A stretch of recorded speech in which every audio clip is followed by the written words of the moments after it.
Hello mga kaprobinsya, magandang araw po sa inyo. Ngayon po, i-check natin si Jen kung may gatas na ba yung didi niya. Hello Jen. So, ayaw ito magpalapit sa atin. Oh. Isa ng anak mga kaprobinsya. Isa rin siya sa ating inaabangan dito. Pagising ko ng umaga, yung mga alaga din natin na buntis ang tinignan ko, baka nanganak na ba. Pero yung dili ni Jen, may gatas na, klarong-klaro na. Noong una po, puro hula-hula yung sa amin kung kailan siya manganak, kasi hindi po namin alam kung kailan siya nakasahan. Ayan o. Tapos sa mga nakarang video natin, yung ating baka na pula, tinignan natin yung didi niya, may gatas na. Pero ngayong umaga hindi pa siya nanganak. So siguro mamayang gabi or bukas, kasi may gatas na lumabas sa kanyang didi. Jen,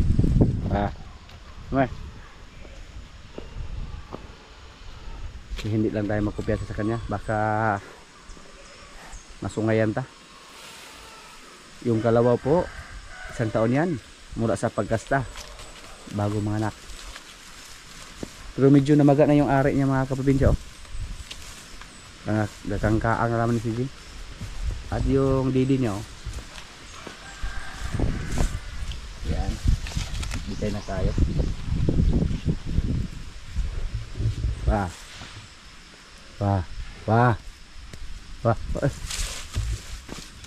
Ayaw magpa-himas. Yung isa nating kalabaw na si Paloma, tinanggal yung busal niya. Tadi po nilagyan siya ng busal para panigurado na hindi siya makawala, kasi galing po siya sa free range at medyo tumaba na siya ng konti. Kung sakaling maglandi siya mga kaprobinsya, ipa-iay lang natin kung hindi siya makasahan ni Palo. Pero subukan ko yung iay na kalabaw.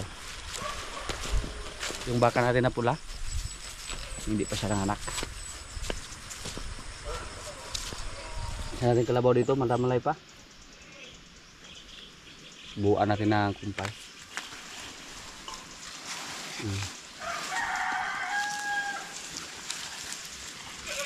Okay lang, kahit matamlay basta kumain lang, buhi lagi na.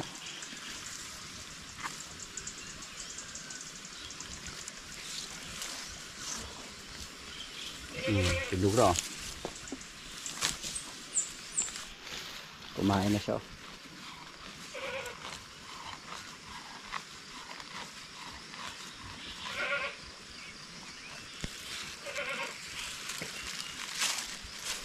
Very good.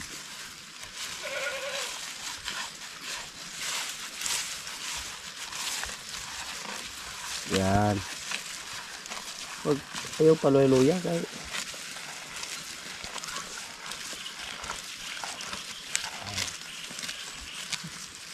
Kakaunti lang yung kinain ni Tisoy, pero kagabi binigyan natin siya ng baging, yung mga galay, kinain niya. Wala nang natira dyan. Tapos ngayon magkuha tayo doon para ipakain sa kanya.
Pag maubos na yan, matiyan-tiyan na siya. Magkalaman din yung kanyang siyan. Ayos na mga kaprobinsya, oh. Basta masama yung pakiramdam sa ating alaga, papili yan sa pagkain. Kahit ano-anong dahon yung ibigay natin sa kanya para lang siya makakain. Ang mahirap pagbigyan natin ng kahit anong klaseng dahon tapos ayaw pa rin kainin. Yan po delikado na. Update din tayo sa ating kulungan ng baboy dito mga kaprobinsya. Ito po, referring fluid. Tapos may paruwing pin na nakalagay. Pag bigas yung siminto dito, yung isa natin inahin, pwede natin ilipat. Tapos yung isa nating baboy dito, hindi pa rin nanganak. Check natin yung kanyang dili kung may gatas naman na lumabas.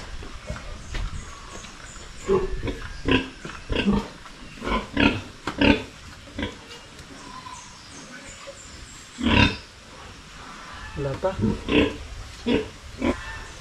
Malaki yung tiyan niya ngayon kumpara nung una. Nung una niyang panganak, nasa 7 lang. Pero tinhin sana, pero patay yung tatlo. Tapos napakalit yung tiyan nung una. Ngayon, excited tayo kung ilan yung kanyang anak. Lagpas 114 days na siya. Nasa mga 115, 116. Tapos nung una, bago siya nanganak, umabot siya ng 118. So siguro maghintay pa tayo ng mga 3 araw mula ngayon. Hindi siya katulad sa ating mga baboy na galing sa Area 1 na nasa 114 days lang manganak sila. Yung dalawa natin. Excited tayo dito kung ilan yung kanyang anak. Tapos yung similya na ginamit natin, Danbred Duroc, mga bulaw yung kulay. Tingnan natin kung may magmana ba sa barako na Danbred Duroc. So yung sumunod, ito yung isa nasa 100 days na. Mula sa pagkasta, 100 days na siya ngayon. So 2 linggo lang yung hihintay natin. Manganak na rin siya. Maganda yung kulungan ng baboy mga kaprobinsya, yung mainahan basta may mga paruwing pin, malinis tingnan. Tapos pag manganak sila hindi tayo mahirapan. At hindi na kailangang bantayan. At saka hindi na po madaganan yung mga biik nila. Kaya yung pinakahuling mga anak kasi naglandi siya ulit. Pero malaki na rin yung tiyan niya. Yan. Yung una niyang anak nasa 8 heads. Pag mawalay na yung mga biik natin, kung sakaling mga anak sila tapos mawalay yung kanilang mga biik, dito po namin ilagay yung kanilang mga paruwing at dito din sila namin ilagay. Kaya may mga pakainan na dito. Yan. Yan po ang kanilang mga pakainan. May mga disenyo. Ito po mga bracket to para sa mga paruwing natin. Tapos pwede pa tayo magdadagyan ng mga tatlo na paruwing pin. Magpagawa lang tayo sa sunod. 3 yung idagdag natin para magdagdag naman tayo ng mga inahin dito. 2 yung dumalaga natin ngayon. Tapos magdagdag pa tayo sa ating mga kulungan dito. Magdagdag tayo ng kwarto. Kahit 2 kwarto lang yung maidagdag natin, okay na yan. At hanggang dyan lang tayo. Siguro nasa mga kuan lang na inahin ang alagaan natin ito. 8 or 7.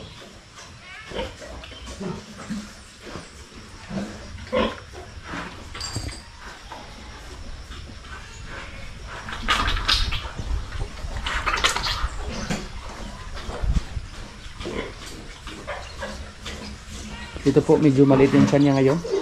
Yan kaya yung biik niya. Pero maramihan po yung kanyang biik. Umabot po ng 13 heads yung kanyang mga biik. Yung pinakamarami. At yung pinakakunti 11 heads. So kahit nasa tig 10 lang kada inahin. Tapos 4 po sila. So may 40 heads tayo. Kung sakaling tig 10 bawat isa. Bawat isang inahin. At isa sa aming inaabangan dito mga kaprobinsya, yung aming kambing. Oh.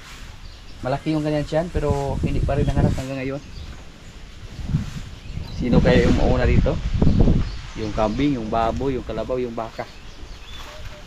Yung baka natin mukhang nasa 290 days na.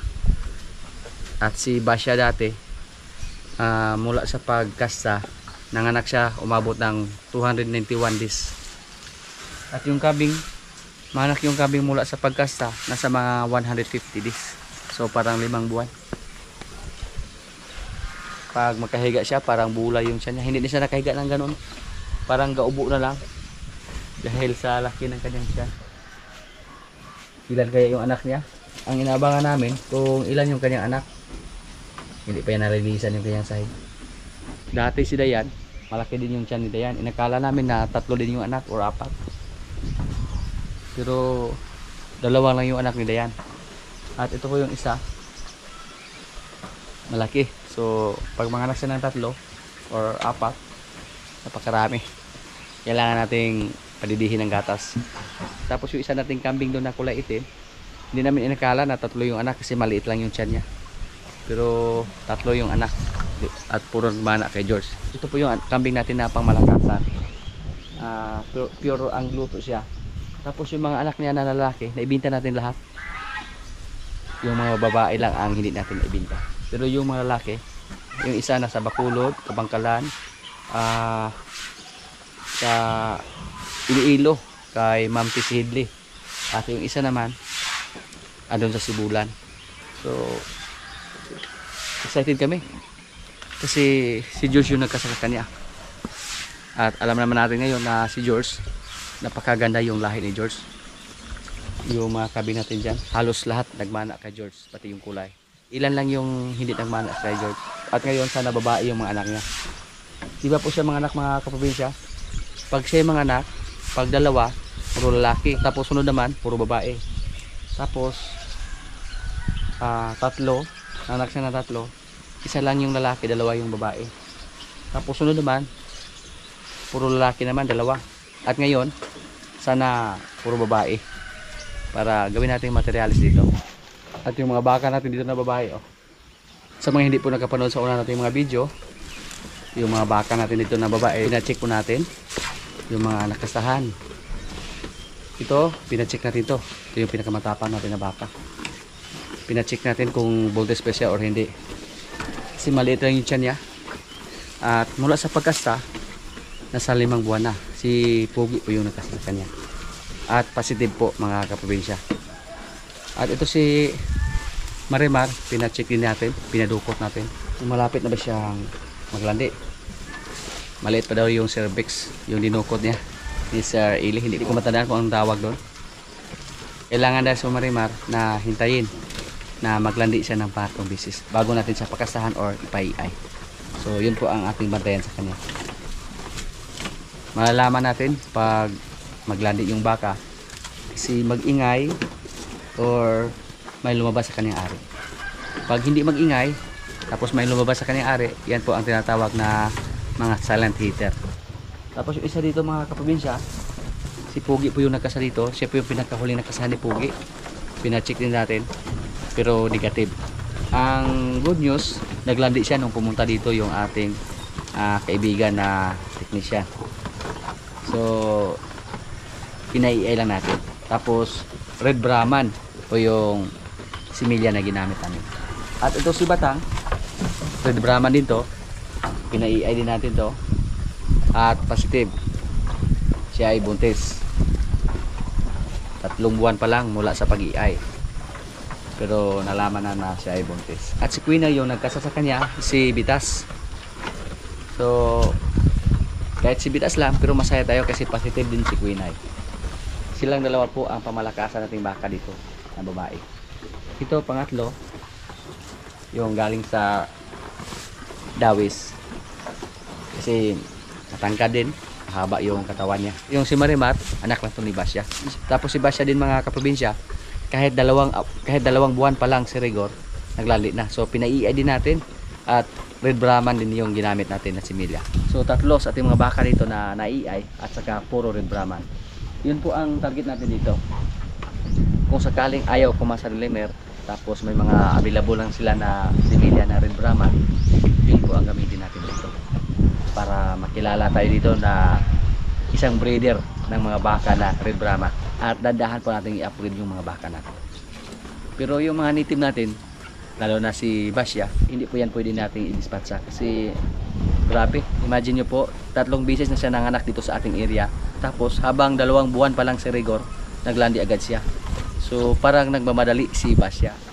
Ayaw niya magpahuli sa ating mga baka dito na nagkaroon ng magandang lahi. Excited kami sa ating mga alaga dito. Masayang-masaya po tayo sa resulta sa ating mga baka dito nung pinacheck natin. Sa ngayon po mga kaprobinsya, 3 po sa ating mga baka ang positive. Sigurado tayo na buntis na. Si Bitang, nakasahan din siya ni Bitas, pero hindi na natin napacheck kasi hindi pa umabot ng 2 buwan mula sa pag-asa. Hindi pa masigurado kung buntis ba o hindi, basta 2 buwan pa lang. Ang maganda, 3 buwan pataas pag gusto natin ipacheck yung ating mga baka. So yan po ang balak natin dito mga kaprobinsya, na mag-breed ng mga baka ng mga Red Brahman kung ayaw ni Lemer. Si Lemer isang Indo-Brazil, magandang klase din siya, pero kung sakaling ayaw niyang kumasta, doon tayo sa Red Brahman na mga similya, basta may available. Sa ngayon 3 yung nakastahan at 3 yung naiay at isa yung malapit ng mga anak dyan. So bali 7 lahat yung madagdag kung sakali. Si Marimar naman yung susunod, ipaiay natin kung sakali, kung sakaling ayaw ni Lemer. Kahit native lang yung nanay niya. Sa mga nakarang video natin, may kabaryo kami dyan na pumunta dito sa ating area, tumingin sa ating mga baka, tapos namangha sila kay Rigor kasi native lang daw si Basya, pero si Rigor napakagwapo. Tapos bumili po sila ng 2 kambing dito sa atin, mga babae.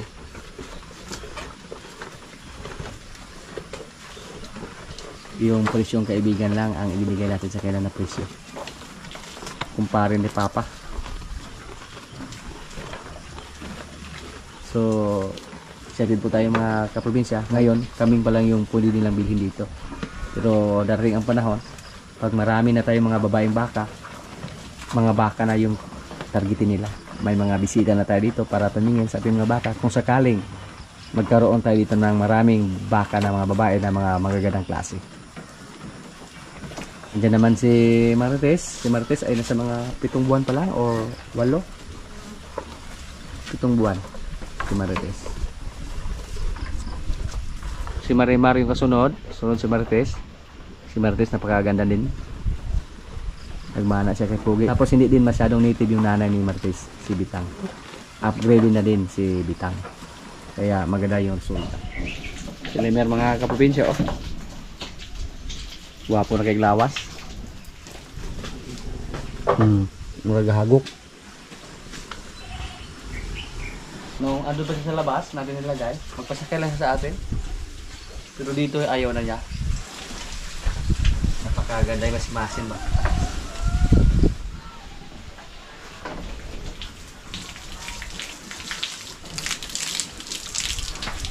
Naliguan natin para matanggal yung pinakamatigas na dumi sa kanyang katawan.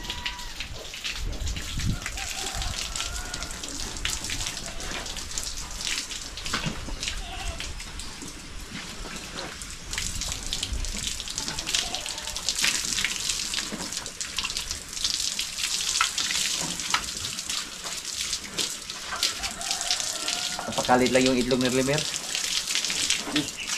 Kuyos, umayo.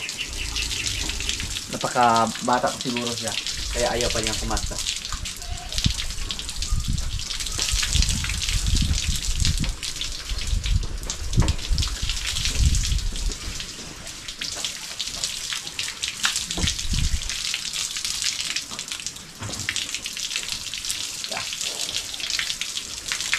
Napakagwapo niya tingnan mga kaprobinsya.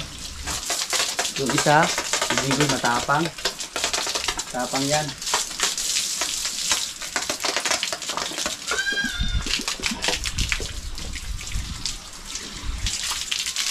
May salunggo sa mga katubiga. Oh.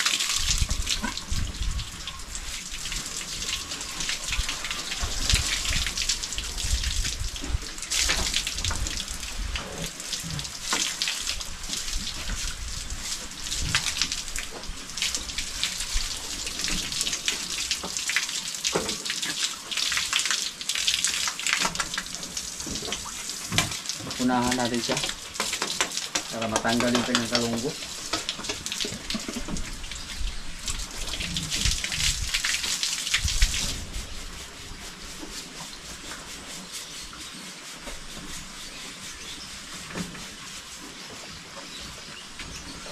Marami pa lang siya kalunggo.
Matapang. Tuh. Balik. So.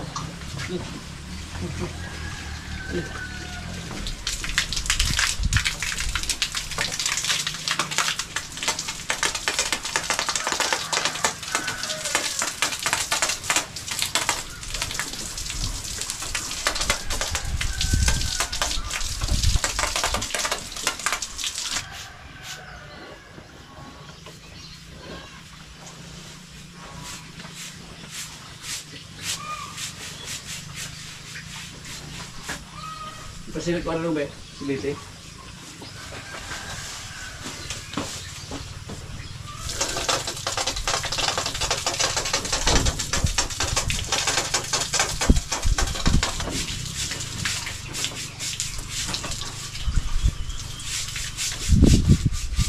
Matagal na po ito na hindi na paliguan mga katubig siya.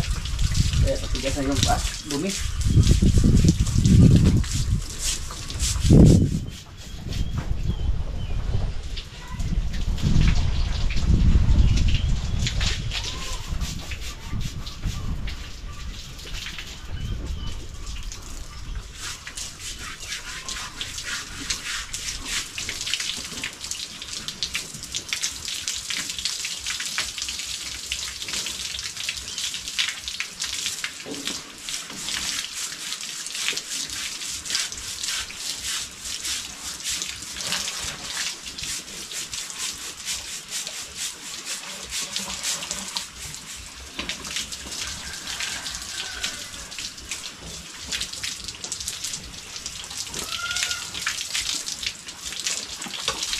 Hindi pa 100% malinis yung mga alaga natin kasi matigas basta matagal na natin hindi mapaliguan.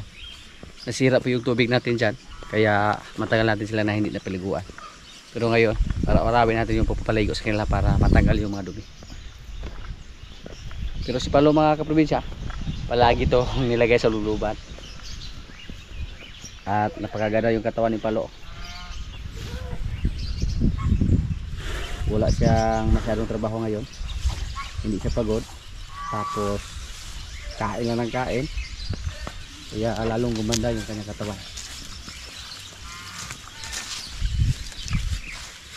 Paminsan-minsan lang siya makahila ng rayos kung may dala na tayo na feeds, hindi katulad dati na araw-araw siya naghila ng karusa, naghakot ng kumpay. Pero kahit babad siya sa trabaho, napakaganda pa rin sa kanyang katawan. Pasakay lang to.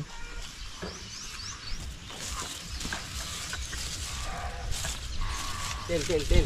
Tin. Tin. Tin. Tin.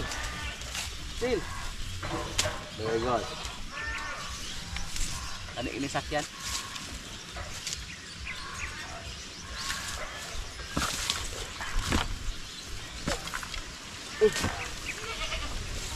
Tayo.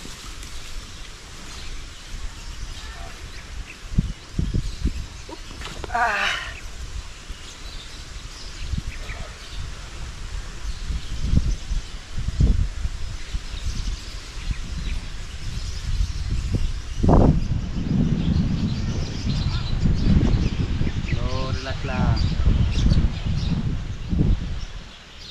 Wah.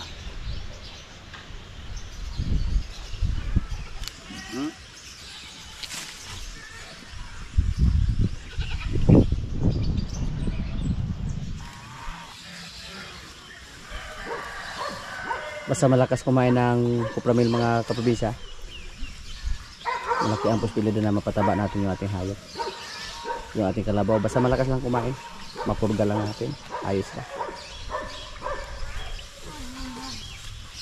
Basta wala lang sakit, hindi lang masama rin yung pakiramdam nila. Pero sa si Tisoy, medyo masama yung kanyang pakiramdam. Sana gumaling lang si Tisoy, hindi siya mapuruhan na.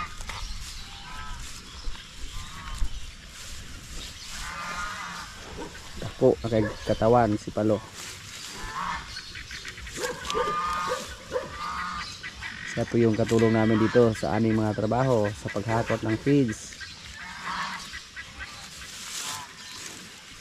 paghakot ng kumpay. Lalo ngayon na may rayos na tayo, karusa na may gulong, kayang-kaya niyang hilain yung 6 na sako na feeds. Susubukan na po natin yan.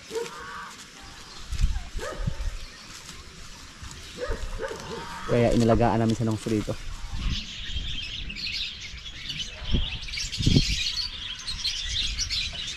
Yung ibon namin na African lovebird na nakawala, hindi na bumalik.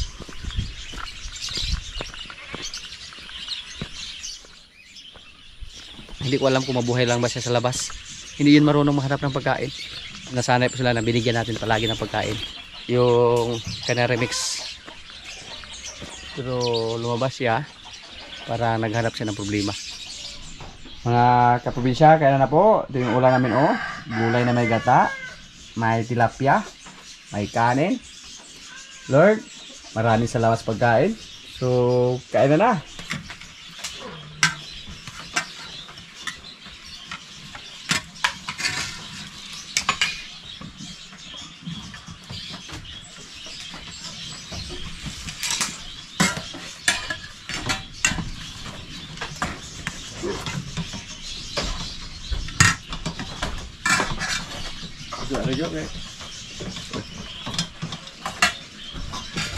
Wala yung tulo ka baldado. 3 baldads wala dito ngayon.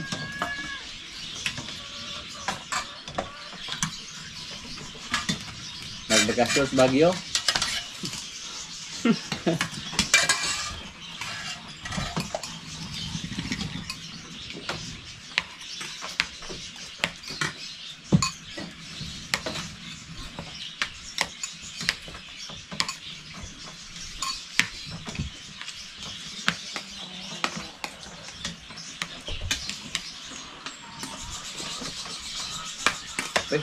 May bulat ano? Yo. May bulat ah.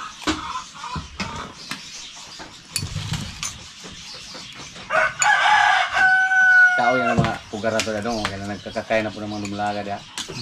Naghana? Lumalaga. Ano na miso sa? Duha rin po kabuok. Walong ito kabuok. Hindi ipon ka ba? Wala ka. Wala kay bago ko mangkuan. Ni ako matay duha ito. Kon? Kurungan? Ito itong balik. Ito. Ito ikaw na ba? Bukan pinuhat. Kamu tuh bisi ka niya?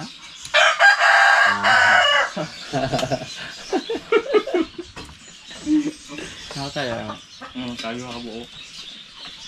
Ipon ka ka ng kuan. Ning kapag sa kabalo, bago mo pero ganang ipon ni mo may pagsagol. Nga nga. Paksip yun na siya. May pengis pa po na mag-ipon. pabo. Doon na po ito. Nagpapong liog ito. May habang mga. Gapon to. Ginawa naman dohag butang. Ang usa. Ang sar may gibutang mga. Kung gani, iya pag sa pagbutang. Ang gi duhar may piso atong sa unong. Hmm. Yang gi duha butang atong sa kuan. Akan dua. Bay patayin. Dua. Walo nun ta. Mo si Rog.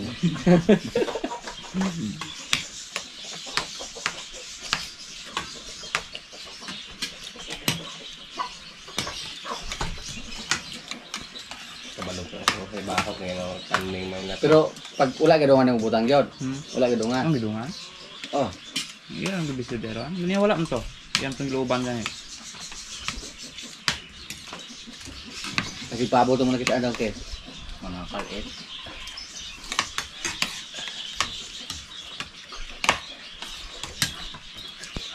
Biskay kasi laro na layo ra.